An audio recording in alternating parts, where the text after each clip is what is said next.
नमस्कार। हमारी डिजिटल जिंदगी के पीछे ना एक पूरी दुनिया काम कर रही है, कंप्यूटिंग और इंटरनेट की दुनिया। आज हम इसी छुपी हुई दुनिया के कुछ राज जानने वाले हैं। कभी सोचा है कि इंटरनेट की वो कौन से नियम हैं जिन्हें हम रोज इस्तेमाल तो करते हैं पर उनके बारे में जानते तक नहीं। चलिए आज इन्हीं अनदेखे नियमों से पर्दा उठाते हैं। तो शुरुआत करते हैं सबसे जरूरी चीज से, हमारी अपनी डिजिटल सेफ्टी और जिम्मेदारी से। मतलब एक अच्छे डिजिटल नागरिक होने का क्या मतलब है और इस ऑनलाइन दुनिया में सेफ कैसे रहा जाए। तो ये साइबर बुलिंग असल में है क्या?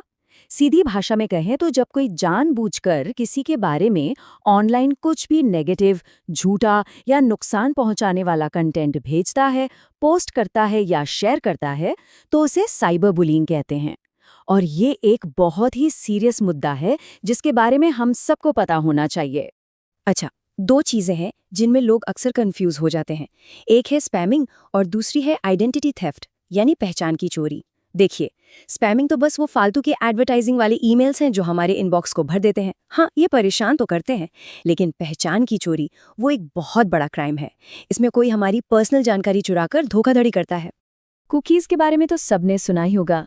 ये काम कैसे करती हैं? सोचिए, जब हम किसी वेबसाइट पर जाते हैं तो वो वेबसाइट हमारे कंप्यूटर पर एक छोटी सी टेक्स्ट फाइल, समझ लीजिए एक पहचान पत्र, छोड़ देती है। बस ये फाइल हमारे सेशन को याद रखती है ताकि अगली बार जब हम वापस आएं तो वेबसाइट को हमें पहचानने में आसानी हो। चलिए अब एक बहुत ही दिलचस्प टॉपिक पर बात करते हैं। टेक्नोलॉजी कैसे सरकार और आम नागरिक के बीच के फासले को कम कर रही है, और खासकर भारत में तो ये कमाल का हो रहा है। और इसका सबसे बड़ा उदाहरण है उमंग ऐप। इसका पूरा नाम है unified mobile application for new age governance. मतलब ये एक ही ऐप है, एक ही प्लेटफॉर्म जहां से पूरे भारत की सरकारी ई सर्विसेज को एक्सेस किया जा सकता है। यह नागरिकों को सीधे अलग अलग सरकारी डिपार्टमेंट से जोड़ता है। और हाँ, ये एक ओपन सोर्स डिजिटल प्लेटफॉर्म है। ई गवर्नेंस के ना 4 मेन पिलर्स होते हैं। पहला, G2C यानी गवर्नमेंट टू सिटीजन, सरकार से सीधा आम नागरिक तक, जैसे पासपोर्ट अप्लाई करना। दूसरा, G2B गवर्नमेंट टू बिजनेस, जैसे ऑनलाइन टैक्स भरना। तीसरा, G2G गवर्नमेंट टू गवर्नमेंट, जब सरकारी डिपार्टमेंट आपस में कम्युनिकेट करते हैं। और चौथा, G2E गवर्नमेंट टू एम्प्लॉय, जो सरकारी कर्मचारियों के लिए होता है। तो ठीक है, अब जरा उस जादू को समझते हैं जो सर्च बार के पीछे होता है। मतलब वेब असल में काम कैसे करता है। तो जब हम कुछ सर्च करते हैं तो होता क्या है? असल में 3 स्टेप्स होते हैं। पहला है क्रॉलिंग। इसमें बॉट्स, छोटे छोटे प्रोग्राम्स, पूरे इंटरनेट पे घूमकर कंटेंट को खोजते और स्कैन करते हैं। दूसरा स्टेप है इंडेक्सिंग। जो भी कंटेंट मिलता है ना, उसे एक बहुत बड़े डेटाबेस में स्टोर और ऑर्गेनाइज किया जाता है। और फिर आता है तीसरा और सबसे जरूरी स्टेप, रैंकिंग। सर्च इंजन का एल्गोरिदम ये तय करता है कि हमारे सवाल के लिए सबसे सही रिजल्ट्स कौन से हैं। और वेबसाइट्स इतनी अच्छी दिखती कैसे हैं?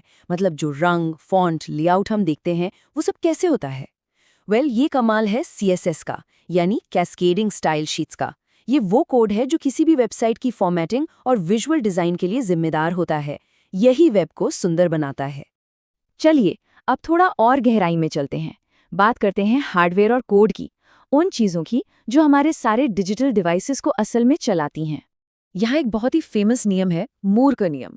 ये कहता है कि एक माइक्रोचिप पर ट्रांजिस्टर्स की संख्या हर 2 साल में लगभग दोगुनी हो जाती है, जबकि कंप्यूटर की लागत आधी हो जाती है। सोचिए कितनी बड़ी बात है ये। सीधी बात ये है, हर 2 साल में पावर डबल। यही वो जबरदस्त ग्रोथ है जिसकी वजह से हमारे फोन और लैपटॉप्स हर साल इतने ज्यादा पावरफुल होते जा रहे हैं।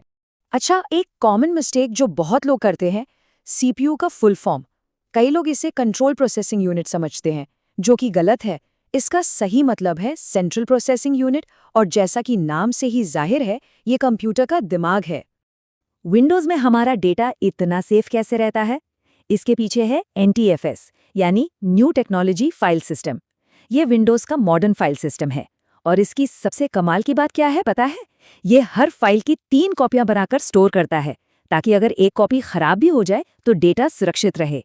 इसके अलावा फाइल नाम 255 कैरेक्टर तक हो सकते हैं और 8 GB पार्टीशन की कोई लिमिट भी नहीं है। चलिए अब कुछ ऐसे टूल्स की बात करते हैं जिन्हें हम रोज इस्तेमाल करते हैं और देखते हैं कि हम उनके बारे में कितना जानते हैं और कितना नहीं। एक सवाल है, पावर पॉइंट तो सबने यूज किया होगा। अगर किसी मौजूदा प्रेजेंटेशन में एक नई स्लाइड जोड़नी हो तो कीबोर्ड शॉर्टकट क्या है? ज्यादातर लोग सोचेंगे Ctrl+N, लेकिन नहीं, Ctrl+N तो एक बिल्कुल नई प्रेजेंटेशन बना देता है। अगर उसी प्रेजेंटेशन में एक नई स्लाइड ऐड करनी है तो सही शॉर्टकट है Ctrl+M। अब बात करते हैं एक्सेल की। इसमें एक फंक्शन होता है अपर। इसका काम बहुत सिंपल है। ये किसी भी टेक्स्ट को अपर केस यानी कैपिटल लेटर्स में बदल देता है। और हाँ, अगर टेक्स्ट पहले से ही अपर केस में है तो जाहिर है कोई बदलाव नहीं होगा। एक्सेल में एक और काम की चीज है एब्सोल्यूट सेल रेफरेंस। कभी कभी हम चाहते हैं कि फॉर्मूला कॉपी पेस्ट करने पर भी किसी एक सेल का रेफरेंस न बदले, वो फिक्स रहे। तो ऐसा करने के लिए डॉलर साइन का इस्तेमाल किया जाता है, जैसे $A, $1। और फाइनली सॉफ्टवेयर के दो टाइप होते हैं। पहला है एप्लीकेशन सॉफ्टवेयर।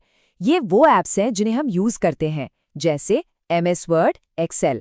और दूसरा होता है सिस्टम सॉफ्टवेयर। ये वो सॉफ्टवेयर है जो कंप्यूटर को चलाता है, जैसे कि बायोस या इंटरप्रेटर्स। तो इन सब बातों के बाद एक बहुत बड़ा सवाल खड़ा होता है, जैसे जैसे हमारे डिजिटल टूल्स मूर के नियम के हिसाब से और भी ज्यादा शक्तिशाली होते जा रहे हैं, इंसान के काम करने का तरीका हमेशा के लिए कैसे बदलेगा? ये एक ऐसा सवाल है जिस पर हम सबको सोचना चाहिए।